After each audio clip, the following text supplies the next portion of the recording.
नमस्ते, जय हिंद। मैं ऋषि सिंह और आप देख रहे हैं हमारा खास शो विस्तार से।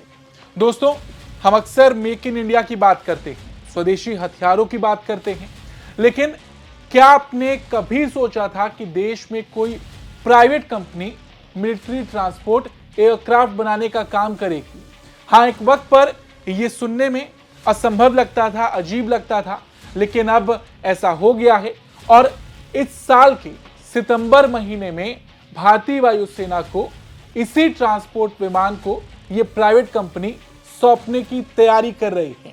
ऐसी रिपोर्ट्स हैं कि इस साल सितंबर तक इंडियन एयरफोर्स को अपना पहला made in India C295 transport aircraft मिलने जा रहा है और ये विमान गुजरात के वडोदरा में बनकर तैयार हुआ है और इस समय इसके फाइनल फ्लाइट टेस्ट चल रहे हैं। हाल ही में इसका वीडियो भी रिलीज हुआ था जिसमें स्वदेशी विमान को वडोदरा के आसमान में पहली बार उड़ान भरते देखा गया था। वो नजारा भी गजब का था और आज विस्तार से के इस एपिसोड में हम भी इसी विमान के बारे में बात करेंगे। पहले आपको खबर के बारे में बताएंगे, फिर इस विमान के बारे में बताएंगे और ये भी कि किस कंपनी के सपोर्ट से ये विमान भारत में तैयार हो रहा है। ये सारी बातें आज इस वीडियो में। सबसे पहले समझिए कि ये बात इतनी बड़ी क्यों है। देखिए, इससे पहले जब भी विदेशों से कोई बड़ी डिफेंस से डील हुआ करती थी तब सरकारी कंपनियों की भूमिका बड़ी रहती थी, लेकिन इस बार प्राइवेट कंपनी का रोल बड़ा है और ये भारत के इतिहास में पहली बार होगा जब कोई देश की प्राइवेट कंपनी भारतीय वायुसेना को मिलिट्री ट्रांसपोर्ट एयरक्राफ्ट सौंपेगी। और ये कंपनी और कोई नहीं बल्कि देश की टाटा एडवांस सिस्टम लिमिटेड है। इस कदम से भारत के डिफेंस सेक्टर को बड़ा बूस्ट मिलेगा और आपको बता दें, एयरबस के साथ मिलकर बाकायदा ये विमान तैयार किया गया है। Chief of defence staff general NS राजा सुब्रमणी ने हाल ही में वडोदरा के टाटा एयरक्राफ्ट कॉम्प्लेक्स का दौरा भी किया था और इस पूरे काम की तारीफ की थी। इस प्रोजेक्ट की एक बड़ी बात यह भी है कि ये प्रोजेक्ट बिल्कुल सही समय पर चल रहा है, बल्कि कहें तो तय वक्त से आगे है। यानी कि प्राइवेट कंपनी पर भारत सरकार ने भरोसा जताया और ये कंपनी भारत सरकार के इस भरोसे पर खरी भी उतर रही है।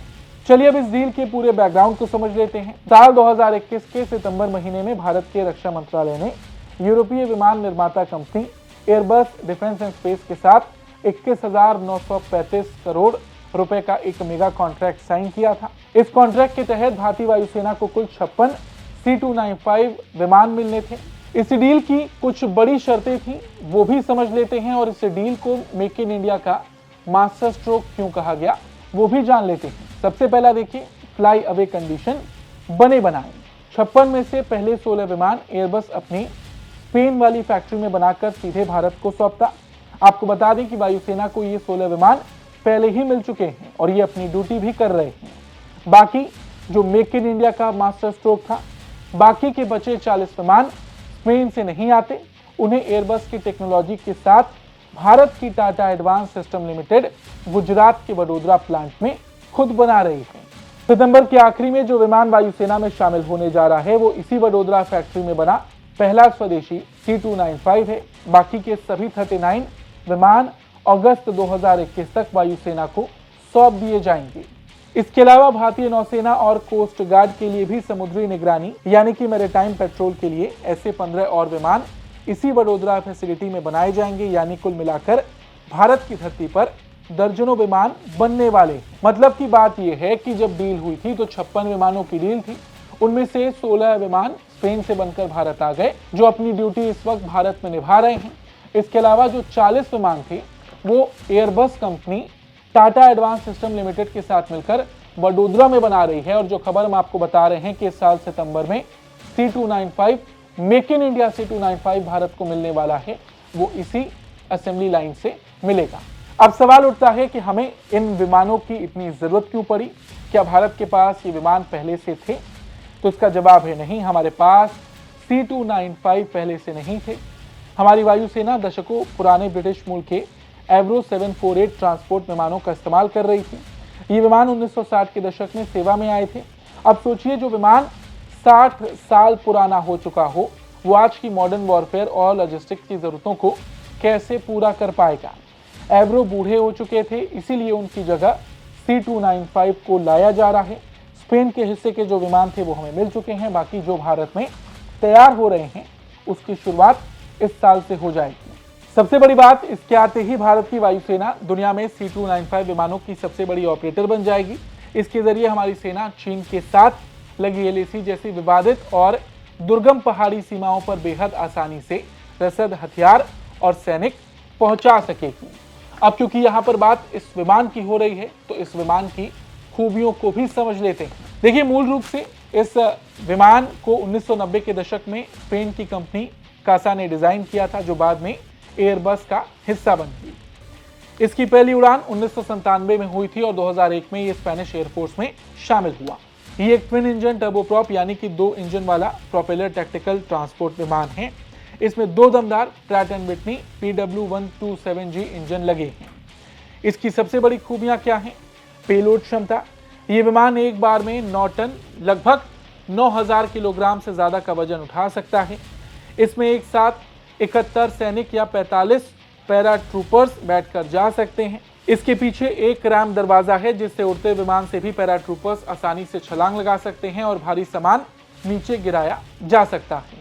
इसके अलावा इसकी सबसे बड़ी खासियत यह है, इसे उतरने या उड़ान भरने के लिए किसी बड़े चकाचक एयरपोर्ट की जरूरत नहीं है। ये चीन सीमा पर बनी छोटी, कच्ची और अधूरी हवाई पट्टियों से भी ऑपरेट कर सकता है। ये विमान सिर्फ सामान नहीं ढोता, इसे जरूरत पड़ने पर मेडिकल इमरजेंसी, समुद्री गश्त और इलेक्ट्रॉनिक सिग्नल इंटेलिजेंस यानी कि जासूसी के काम में भी लगाया जा सकता है। अब यहाँ पर यह विमान क्योंकि भारत में तैयार हो रहा है, तो कई लोग सोच सकते हैं कि स्पेन की कंपनी टाटा के साथ मिलकर सिर्फ पुर्जे जोड़ रही है। जी नहीं, वडोदरा का ये प्लांट सिर्फ एक असेंबली लाइन नहीं, ये भारत के पूरे डिफेंस इकोसिस्टम को बदल रहा है। इस C295 इंडिया प्रोग्राम के तहत भारत के अंदर 13,000 से ज्यादा पार्ट्स और 4600 सब असेंबलियां स्थानीय स्तर पर बनाई जा रही हैं। भारत के छोटे MSMEs इन पुर्जों को बना रहे हैं, जिससे देश में हजारों नौकरियां पैदा हुई हैं। हाँ, इसके इंजन, लैंडिंग गियर और कुछ एवियोनिक्स सीधे एयरबस दे रहा है, लेकिन बाकी का ढांचा और असेंबली पूरी तरह भारतीय है। इसके साथ ही साथ एयरबस और टाटा की दोस्ती यही नहीं रुक रही।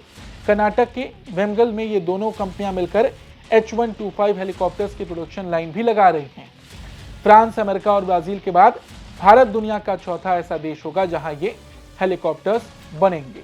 कुल मिलाकर देखा जाए तो भारत ने जो एयरबस के साथ डील की थी वो अपने आप में बहुत बड़ी थी, और इस बार ये डील इसलिए बड़ी थी क्योंकि इसमें सरकारी कंपनी नहीं, प्राइवेट कंपनी को मौका मिला था। जो चीज सालों से, दशकों से सरकारी कंपनियां करते आ रही थी, वो अब प्राइवेट कंपनी ने करके दिखाया है, और कहीं ना कहीं ये हमारे डिफेंस सेक्टर के लिए एक बड़ा गेम चेंजर साबित होगा।